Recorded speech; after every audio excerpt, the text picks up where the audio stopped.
फोड़ देंगे, मार देंगे, भगा देंगे। इस बार चाइना अगर तूने हल्की सी भी करतूत ऐसी करी ना उल्टी सीधी, तो देख लेना तेरा हाल बुरा होने वाला है।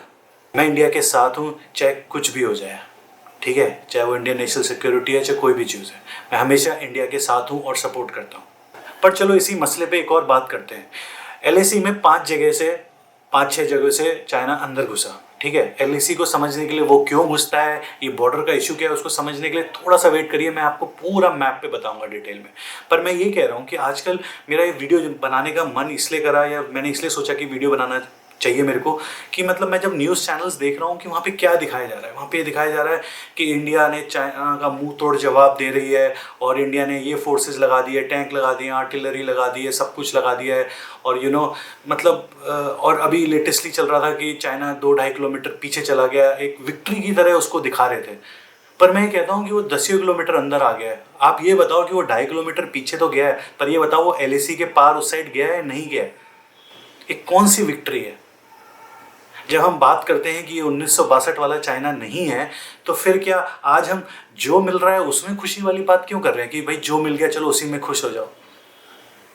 एक तरफ आप कहते हो कि 1962 वाला नहीं है, एक तरफ आपकी खुशी तो देख के ऐसी लगता है कि जो उस टाइम पे शायद रही होगी कि जो मिल जाए। ऐसा क्यों?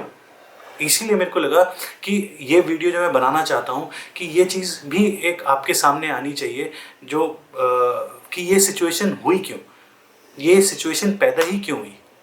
आज की डेट में हम क्यों नेगोशिएट कर रहे हैं चाइना से कि भैया तुम हमारी ज़मीन में आ गए हो, तुम थोड़ा पीछे चले जाओ, और ये हमारी ज़मीन है, छोड़ दो, ये सब क्यों नेगोशिएट कर रहे हैं हम चाइना से? अगर ये 1962 वाला चाइना इंडिया नहीं है, तो फिर हमें ऐसा होना चाहिए कि चाइना को हमसे नेगोशिएट करना चाहिए, बोलना चाहिए कि भाई साहब कुछ ज़्यादा अंदर नहीं आ गए, अब क्या चाइना कब जाओगे क्या? नहीं। वैसे मैं पॉलिटिक्स की बातें इस चैनल पे करता नहीं हूँ, आपने देखा भी होगा, पर जब इंडिया की बात है, लद्दाख की बात है, तो क्यों नहीं। पर इस पूरी चीज़ को समझने के लिए कि लद्दाख में जो LOC का इशू है, ये सब, इसको समझने के लिए थोड़ा सा डिटेल मैं चाहता हूँ कि आप ये ज़रूर देखें। और मैं आपको मैप के थ्रू एक बताना चाहता हूँ कि ये एक्चुअल में ये सारी प्रॉब्लम स्टार्ट कैसे हुई, इंडिया क्या क्या स्टैंड है, और चाइना अपनी क्या हरकतें करता रहता है। इसको समझने के लिए मैप ज़रूर देखिए। दोस्तों, ये है जम्मू कश्मीर का हमारा मैप।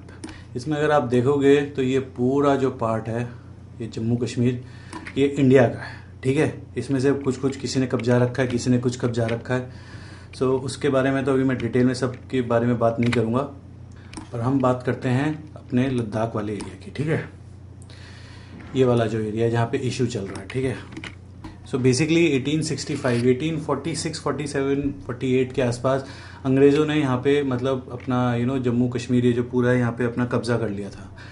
उसके बाद क्या था कि ये जो इंटरनेशनल बॉर्डर था अपना, मतलब ईस्ट साइड पे जो अपना ये वाला पार्ट है, जो आप ये देख सकते हो, ये वाला जो पार्ट है आपका, ये वाला, यहाँ पे कोई फिक्स बॉर्डर नहीं था कि भैया कोई ये फिक्स लाइन थी या कोई फिक्स बॉर्डर था। तो उस टाइम पे 1865 में एक जॉनसन, एक सिविल सर्वेंट थे, आई थिंक ब्रिटिश सरकार में एक बंदे थे जॉनसन, उन्होंने ये एक बॉर्डर का ये लाइन उन्होंने ड्रॉ करी कि भैया इसको एक इंटरनेशनल बॉर्डर, मतलब इसको मान लेते हैं। तो उन्होंने चाइना के सामने प्रस्ताव रखा।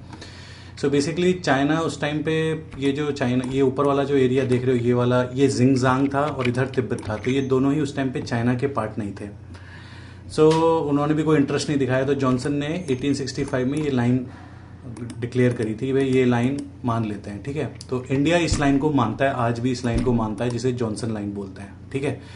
उसके बाद क्या हुआ, चाइना ने जिंगजांग को कैप्चर कर लिया और ये एरिया भी चाइना का हो गया जो ऊपर वाला है, ठीक है। उसके बाद 1899 में एक मैकार्टनी नाम के एक बंदे थे, उन्होंने एक और लाइन प्रपोज करी और उसको मैकार्टनी मैकडोनल्ड लाइन बोलते हैं। और वो ये थी, ये 1899 में उन्होंने प्रपोज करी थी कि भैया चाइना से कि आओ देख लो, इस लाइन के ऊपर डिस्कस कर लेते हैं जो भी है। पर इंडिया अभी भी अपनी जॉनसन लाइन को ही मानता है, जो अपनी ऊपर ये ब्लैक वाली लाइन है, ठीक है। पर 1899 में अंग्रेज़ों ने एक और लाइन ऑफर करी, एक एरिया या मार्किंग जो भी, जिसे मैकार्टनी मैकडोनल्ड बोलते हैं। मैकार्टनी उस बंदे ने प्रपोज करी थी, और जैसा मैंने पढ़ा, मैकडोनल्ड वो बंदा था जो प्रपोजल चाइना के पास लेके गया था, इस वजह से उसको मैकार्टनी मैकडोनल्ड लाइन बोलते हैं, ठीक है। चाइना ने तब भी कोई इंटरेस्ट नहीं दिखाया इसमें 1899 में। फिर 1959 में उससे पहले क्या हुआ, चाइना को ये तिब्बत कब्जाना था, ये वाला जो तिब्बत वाला है। तो उसको यहाँ पे एक रोड बनानी थी, इसके मैं डिटेल में आपको बाद में बताऊंगा। तो 1959 में उसने ये लाइन मान ली, जो मैकडोनल्ड वाली लाइन थी, ये ग्रीन वाली, ये उन्होंने मान ली कि चलो ठीक है। सो अपना ये वाला एरिया आपका अक्साई चिन के नाम से समझ लो या जो भी, वो मानने लगा। ठीक है, इंडिया पर अभी भी अपना जॉनसन लाइन को ही मानता था जब ये चीज़ मानी, क्योंकि ये तो अंग्रेज़ों ने अपना ऑफर दिया जो भी दिया, पर इंडिया ने नहीं माना।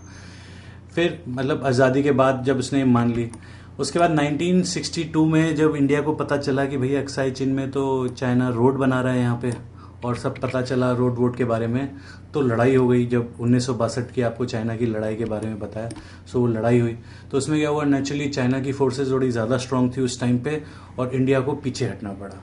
सो पीछे हट के क्या हुआ कि जब वॉर ख़त्म हुई तो जो बंदा जहाँ पे था वो वाली बात आ गई कि वो वहीं पे रहेगा, और एक नई लाइन बन गई LAC, ये रेड वाली जो आप देख रहे हो LAC, और इंडियन फोर्सेस भैया यहीं पे रुक गई और इसी लाइन को मान लिया। और जो ये एक्स्ट्रा एरिया था ये भी चाइना ने अपने कब्जे में कर लिया, तो ये अक्साई चिन समझ लो यहाँ तक आ गया। पर इंडिया अभी भी जॉनसन लाइन को मानती है, जो मैं आपको बता रहा था, ये ब्लैक वाली।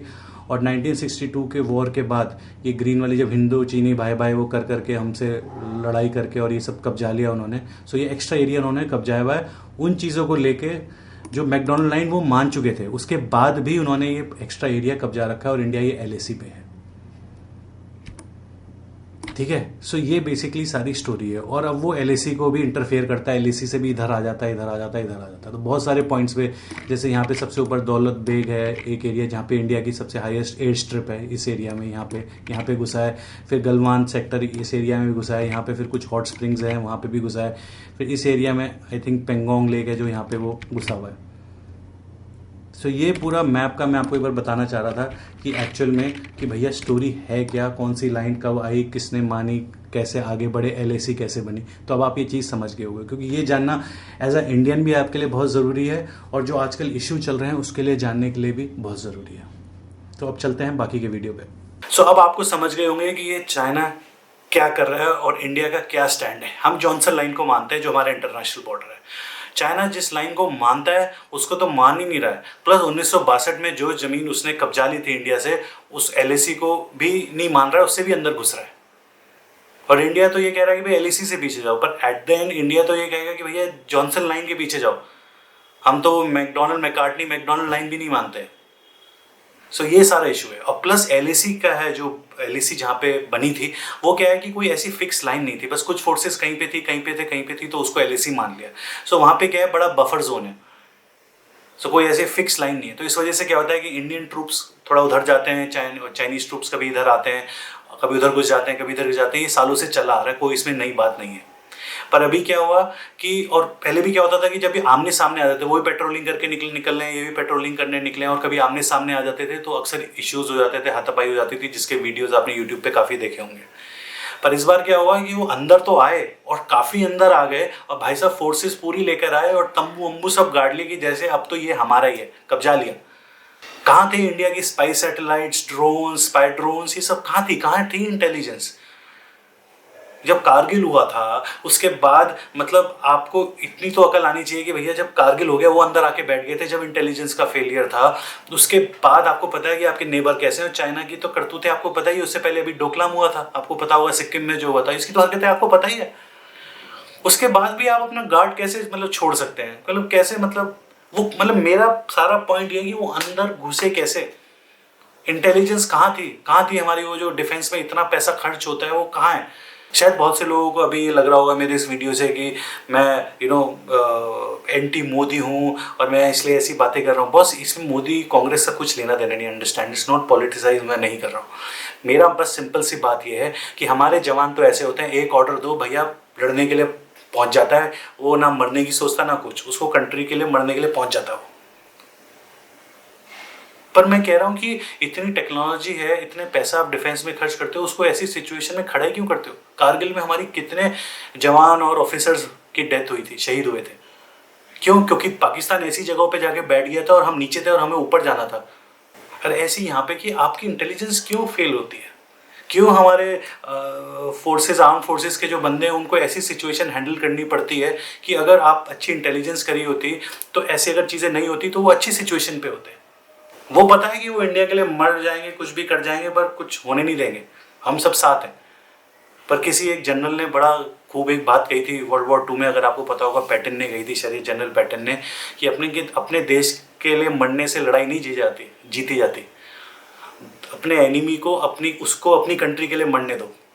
जिन लोगों का काम इंटेलिजेंस का था वो उनको ये फेलियर एज अ फेलियर मानना चाहिए।